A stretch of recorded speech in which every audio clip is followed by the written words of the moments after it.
Hey, Steve Mignotti here at High-Octane Classics in Auburn, Massachusetts with another high-octane muscle car walk around.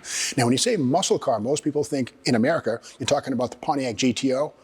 Well, we can't forget about the Olds 442. Both those things debuted in 1964. It's true, the 442 and the GTO both launched in 1964, which was the same year that I rolled off the assembly line. Just say no encephalitis kids. But anyway, that said, what does 442 mean?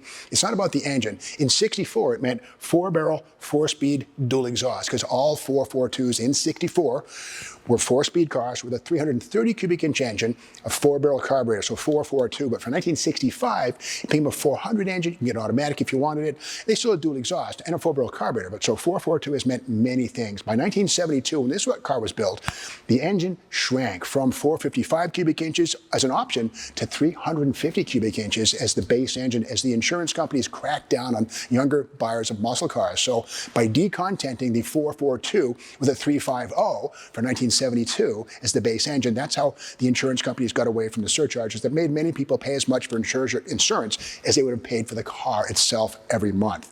Under the hood of this thing, we have something pretty cool. This is the fiberglass outside air induction hood. Let's look underneath and see what that 350 looks like. The 442 with the outside air induction hood was unique in American muscle cars for its fiberglass skin on the hood. Most other cars, the GTO, the GS Pontiac, or the GS Grand Prix, GS Grand Sport, the Skylight Grand Sport, would have had a steel hood. Meanwhile, 442 had a fiberglass hood skin on every model that came out. Again, this was something called the outside air induction setup. Let's have a look underneath. And there it is right there.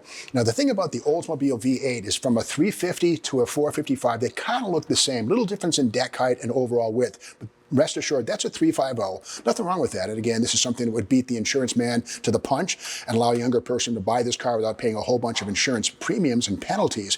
This does have an aftermarket aluminum intake. Don't confuse that with the W31 aluminum intake of 1961 or 71, 72. This is an aftermarket aluminum piece. Nothing wrong with that. Rochester Quadrajet, you can see the fuel inlet right in the middle. And of course, this is something that's a very old specific thing. This is the oil filler right here. You'll also find that on Trans Ams built after 1979 with the 403 motor, which, yes, was an Oldsmobile product. But here we have the original looking 350 engine under the hood, air conditioning, power disc brakes up front, a nice, crisp, detailed restoration under the hood. Let's look inside and see what the Hurst-equipped emblem on the trunk tells us in the car. Now, we mentioned a moment ago that the 442 debuted in 1964 with a 4-speed manual transmission. We see here there's an emblem on the dash that says Hurst equipped. You might wonder, what did George Hurst and his Warminster, Pennsylvania minions have to do with this car? Well, not a 4-speed. This is automatic, but this is the legendary Hurst, her shifter right here. It has 2 gates, one for him, one for her, Park News, and here's 3, 2, 1 right here. You can sort of choose you can shift.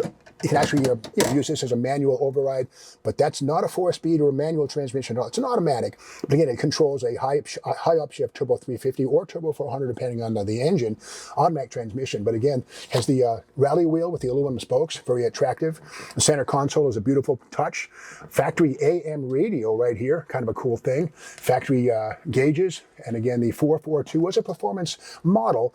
The suspension was stiffer. The coil springs, the sway bars were upgraded versus a standard Cutlass. So these are pretty capable road cars and in general performance vehicles for sure. But don't be fooled by the Hurst equipped emblem right there. It's not a Hurst 4-speed. It's the her shifter from Hurst.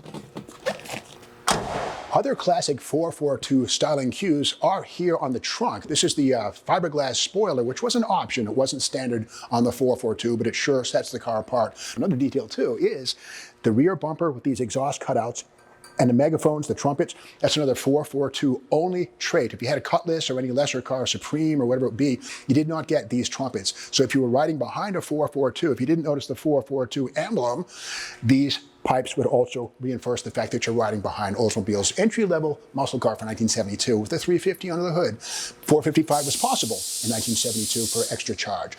Now, one thing about these cars is the rear axle in this one is an aluminum cover on that. You can see right there. Don't confuse that with the factory W27, which is an aluminum center section. Steel tubes, but the center section was all aluminum. It was lighter, very rare stuff. Maybe 200 were delivered from the factory. That's an aftermarket replacement that bolts onto the standard iron 10-bolt. Nothing wrong with that, but it looks the part of a W27 442. Are you confused yet? I am. Let's look inside the trunk and see what we find. Okay. Yeah, very crisp, very nice. Look at this, the trunk lamp right there, which was an aftermarket or factory option, I should say, right there. So when you open the trunk to dig around inside, the factory Superstock 2 wheels right here, present and accounted for. Great looking wheels. That is a 15-inch wheel. It's steel. It's a pressed steel wheel. It kind of looks like a mag with these stainless steel inserts, but that's a steel wheel with a stainless steel trim ring. It's how to get sort of a torque thrust or a Cragar looking wheel on the cheap if you're a mass producer like General Motors. If they actually put aluminum or magnesium wheels on these things, it would be way expensive for the common person to buy. But these look the part and fool most people. They fool me. I love this. It's very original. It has the original jacking assembly right here. Jacking instructions, and really important is basically there's a yellow sticker on the left-hand side. It says, caution, this car is equipped with the anti-spin differential. If you're a Chevy, that means positive traction, which also means that if you lift one side of the car and the other tire is on the ground, you put it in gear, the driving wheel will pull the car off the jack. So you want to be careful. Don't do that to your 442. With its black vinyl top, which was a factory option, extra cost, and the metallic gold paint, or orange, I might say, really classy car, especially on Halloween. But really, as an Oldsmobile, it's an upscale car versus like a Pontiac Tempest or an old Cutlass, the base model, or even a Chevelle or Malibu. So a really classy car. But again, don't be fooled by the emblems on the fenders. 442 does not reference the cubic inch displacement of the engine, which in 1972 was reduced from 455 to 350 cubic inches, unless you paid extra for the big one.